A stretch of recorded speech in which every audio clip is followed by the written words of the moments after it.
Hai, teman-teman di Jakarta. Kalian siap untuk membuka potensi diri? Siap untuk melayani masyarakat dengan lebih baik? PNS Belajar Coding. Ayo, kita mulai. Selamat datang di channel PNS Belajar Coding. Salam kenal, saya Anak Datin. Saya bekerja di kementerian yang mengurusi sistem pemerintahan berbasis elektronik atau yang kita kenal dengan SPBE. Kenapa target audiens saya adalah PNS? Walaupun sebenarnya materi ini bisa untuk masyarakat umum, sehingga orang awam pun bisa mengikuti pelajaran ini, namun target utama saya adalah PNS. Kenapa? Karena PNS ini lagi kasihan, kena efek efisiensi anggaran, jadi butuh tambahan cuan. Mudah-mudahan dengan channel ini dapat meng-unlock skill baru teman-teman, kemudian bisa dikonversi jadi cuan, sekaligus bisa mendukung implementasi SPBE untuk layanan pemerintahan digital yang lebih efektif dan efisien. Kalau kita ngomongnya SPBE, pastinya gak terlepas dari yang namanya aplikasi. Nilai per aplikasi kalau di pemerintahan pusat bisa mulai dari 40 jutaan, 100 jutaan, 300 juta, 1 miliar, 33 miliar. Bahkan yang terbaru ada yang sampai tembus 1,3 T. Berhubung adanya efisiensi, konon katanya banyak vendor yang kabur karena gak ada anggaran. Nah, saatnya teman-teman sendiri yang bangun aplikasinya. Apakah bisa? Pasti bisa. Saya kenal kok orang awam yang gak ngerti sama sekali coding, tapi karena terlanjur basah diminta pimpinan yang ngawal aplikasi, akhirnya lama-kelamaan bisa juga dia berkecimpung di dunia IT ini. Yang penting, yakin. Untuk membantu teman-teman dalam belajar, saya juga sudah siapkan roadmap pembelajaran agar teman-teman tidak tersesat di jalan dan tahu arah tujuan. Sebelum kita mempelajari lebih lanjut mengenai roadmap tersebut, ada baiknya rekan-rekan juga memahami jenis-jenis pekerjaan dalam bidang teknologi informasi ini. Ketika saya tanyakan kepada ChatGPT, ChatGPT memberikan 10 kategori pekerjaan di bidang IT ini. Ada pengembangan perangkat lunak atau yang biasa disebut dengan software development. Inilah pekerjaan ketika teman-teman ingin membangun atau juga mengembangkan sebuah sistem informasi. Software development terbagi menjadi 4 jenis pekerjaan. Ada software engineering, ini yang lebih luasnya seperti halnya ketika teman-teman ingin membuat aplikasi seperti layaknya CorelDRAW, aplikasi Photoshop, atau aplikasi keuangan yang biasanya dipakai oleh perusahaan-perusahaan. Biasanya disebutnya adalah software engineering. Ini lebih luas.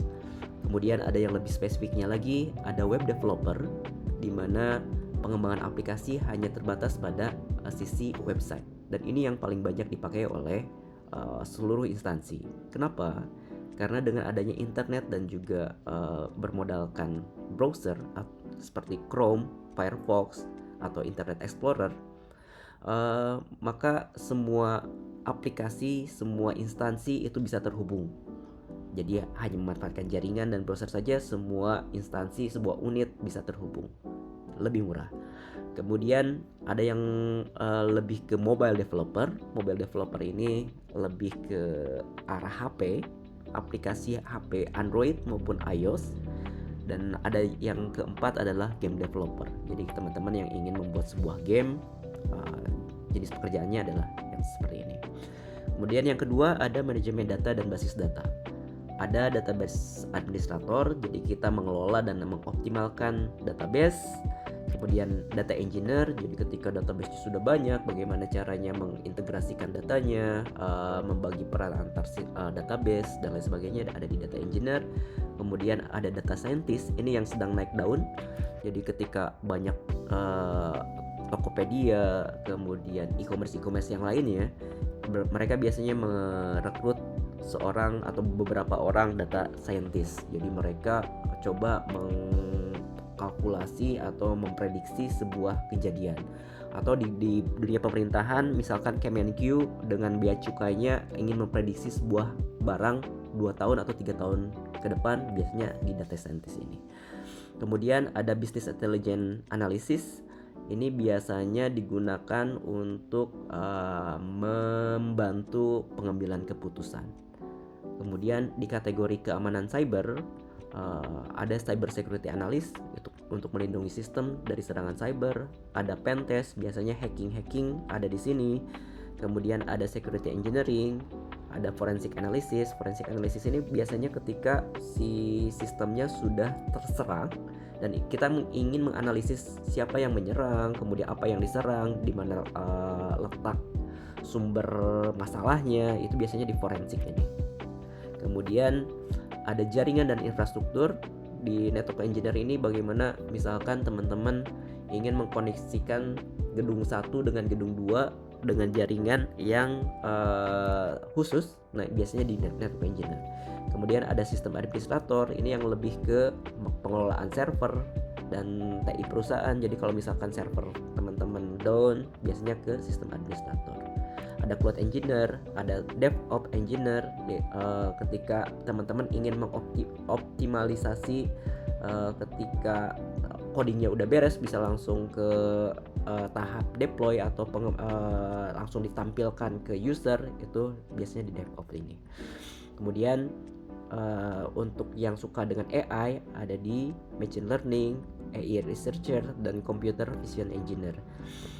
Dan kemudian ada manajemen produk dan proyek TI. Nah, ini buat teman-teman yang memang sudah ingin jadi leadernya. Kemudian ketika ingin melead sebuah tim IT, maka ada yang namanya product manager, kemudian project manager IT, kemudian ada scrum master. Ini memastikan bagaimana life cycle dari sebuah aplikasi. Kemudian ada analisis dan konsultasi TI, ada IT konsultan.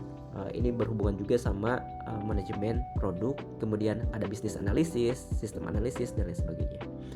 Dan ini yang tak kalah penting, yaitu tentang desain dan pengalaman pengguna. Ada UI dan UX. Jadi aplikasi biasanya ditentukan oleh tampilan awal. Nah, ketika ada tampilan awal, usernya experience-nya bagus, maka kesananya bisa jadi lebih bagus. Nah, untuk experience ini sangat penting. Jadi ada khusus jenis pekerjaannya tersendiri, yaitu UI designer, ada UX designer. UI lebih ke tampilannya, kalau UX lebih ke pengalamannya. Jadi gimana sih pengalaman pengguna, nyaman nggak menggunakan aplikasi tersebut. Ada juga graphic designer. Kemudian ada teknologi blockchain, dan ada yang namanya teknologi IoT, Internet of Things. Jadi kalau teman-teman rumahnya mau jadi smart home, ini pelajarannya di sini. Biasanya pakai embed system. Tapi untuk pelajaran kali ini kita lebih berfokus pada web developer. Dan kalau misalkan ada waktu, kita akan pelajari juga mobile developer, karena saya juga belum begitu bisa tentang mobile developer. Jadi kita lebih fokusnya di web developer. Kemudian kita juga akan membahas sedikit tentang database administrator. Kemudian kita akan coba belajar tentang penetration tester, biar kita bisa mencoba menghacking sistem yang kita buat. Apakah sistem kita sudah aman atau enggak. Di jaringan kita akan coba menjadi sysadmin, bagaimana kita ngelola server biar servernya nggak kehack. Kemudian gimana sih dari kode-kode yang kita buat bisa muncul di pengguna. Nah, ini biasanya di sini. Kemudian kita juga di DevOps engineers mungkin sedikit tentang UI designer dan UX designer juga. Mungkin itu yang akan kita pelajari pada channel ini.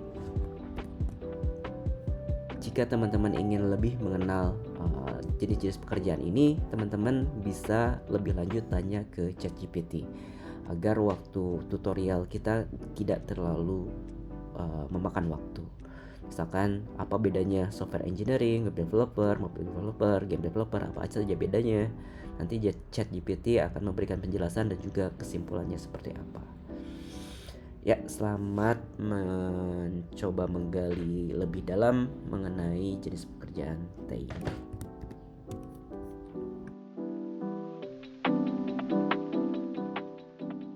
Web development, ada baiknya kita mengetahui bagaimana caranya web bekerja. Misalkan, ketika kita ingin membuka sebuah situs bernama Wikipedia, maka yang pertama kita lakukan adalah kita akan membuka browser. Apakah itu Firefox, apakah Internet Explorer atau Edge, ataukah Safari atau browser lainnya. Maka setelah browsernya kita klik, kita akan menuliskan URL, dalam hal ini https://wikipedia.com. Kemudian browser akan mengirimkan request atau permintaan ke server. Nah, server kemudian memberikan respons atau tanggapan berupa apa? Berupa file-file yang dibutuhkan oleh browser untuk membuka Wikipedia. Biasanya terdiri dari 4 kategori ini. Ada yang namanya HTML, ada yang namanya CSS, ada yang namanya JavaScript, dan ada gambar, video, audio, icon, dan lain sebagainya. Nah, browser ini dia hanya mengenali 3 bahasa saja, yaitu HTML, CSS, dan juga JavaScript. Nah, index.html ini artinya file ini dibuat menggunakan bahasa HTML. Sedangkan style.css file ini dibuat dengan menggunakan bahasa CSS, dan script.js file ini digunakan dengan menggunakan bahasa JavaScript. Nah, jadi ini harap diingat, ini adalah sebuah hal yang penting untuk diingat bahwa browser hanya bisa mengenali 3 bahasa ini saja, HTML, CSS, dan juga JavaScript. Nah, kemudian browser akan mengcompile atau menggabungkan seluruh file ini menjadi sebuah halaman yang menarik seperti ini, wikipedia.com. Nah, apa itu sebenarnya HTML, CSS, dan juga JavaScript?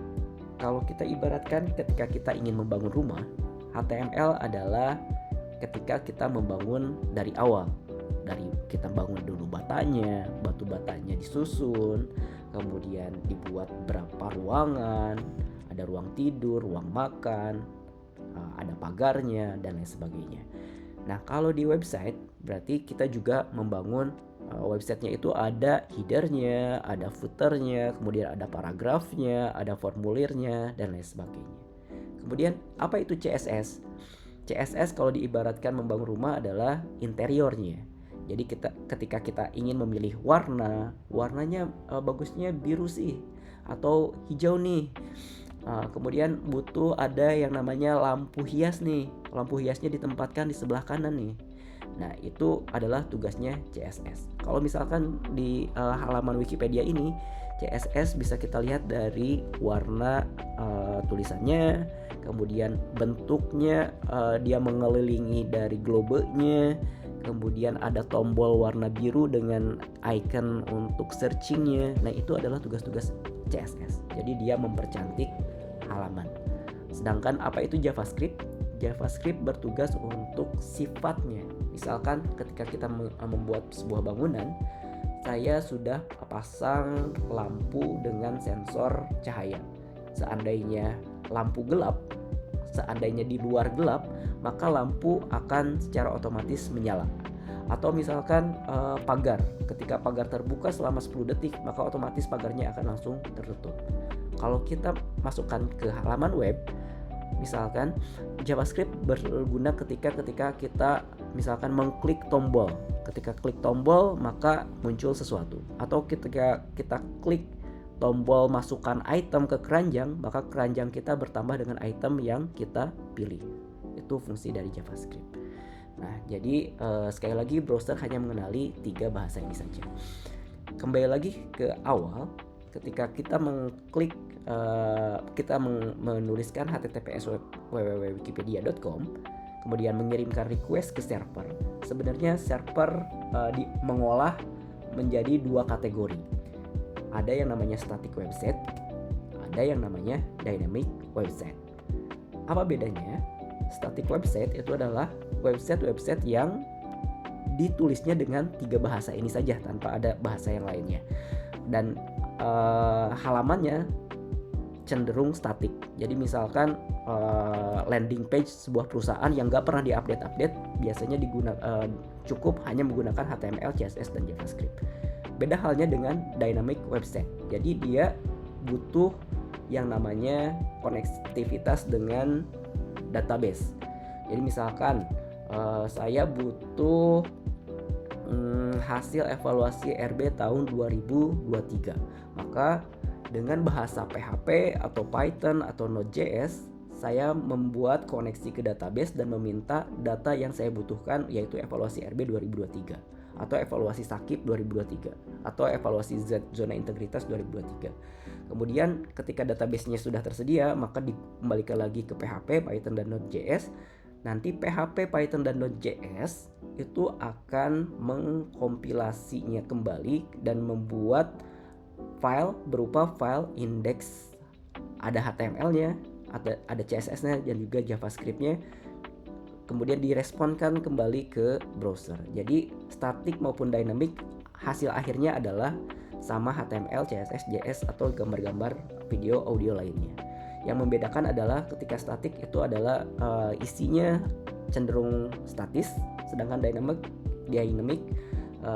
isinya cenderung dinamis seperti itu, dan membutuhkan bahasa backend namanya bahasa PHP, Python, ataupun Node.js. Nah, dari sini akhirnya web development dibagi menjadi dua kategori utama, yaitu kategori front end dan juga kategori back end. Front end adalah orang-orang yang lebih bertugas untuk menangani HTML, CSS, dan JavaScript ini. Sedangkan back end bertugas untuk menangani PHP, Python, Node.js, dan ketersambungannya dengan database. Nah, kemudian ada yang menangani dua-duanya, maka orang tersebut dinamakan full stack developer atau full stack programmer. Seperti itu. Dalam roadmap belajar coding ini, saya sudah membagi menjadi bagian front end dan juga back end. Front end sebelah kiri dan back end sebelah kanan, dan keseluruhannya disebut sebagai full stack. Nah, ada 3 panah utama, yaitu panah atas yang warna hijau, saya istilahkan sebagai coding basic. Kemudian ada panah di tengah yang disebut sebagai coding intermediate, dan panah bawah yang saya istilahkan sebagai coding advance.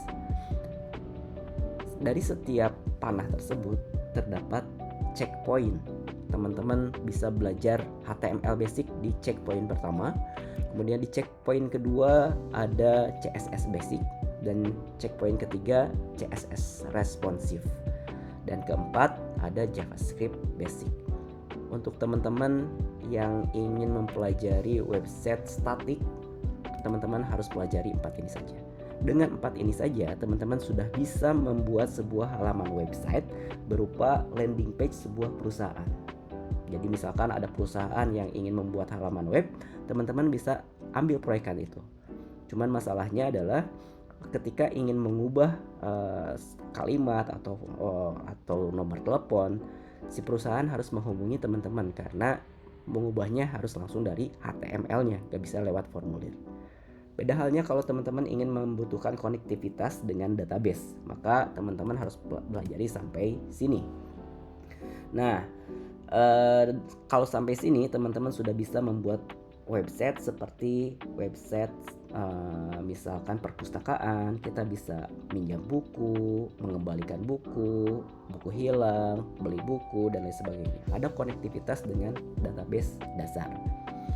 Kemudian di level intermediate, teman-teman bisa membuat halaman seperti halaman forum, kemudian halaman misalkan Alfamart. Teman-teman bisa bikin aplikasi seperti Alfamart, penjualan dan pembelian, kemudian berapa stok gudang atau disebutnya POS, point of sales. Dan di level ketiga, teman-teman sudah bisa membuat e-commerce layaknya Shopee atau Tokopedia. Ya, itu saja mungkin yang akan kita pelajari untuk roadmap belajar coding ini. Mudah-mudahan teman-teman bisa mengikutinya dengan baik, dan saya pun bisa membuat materinya dengan baik. Dan mungkin tidak semuanya langsung bisa saya tampilkan karena membuatnya juga secara bertahap. Mudah-mudahan saya bisa membuatnya secara sempurna. Ya, terima kasih teman-teman. Saya harap teman-teman bisa belajar, dan saya yakin bahwa PNS bisa coding.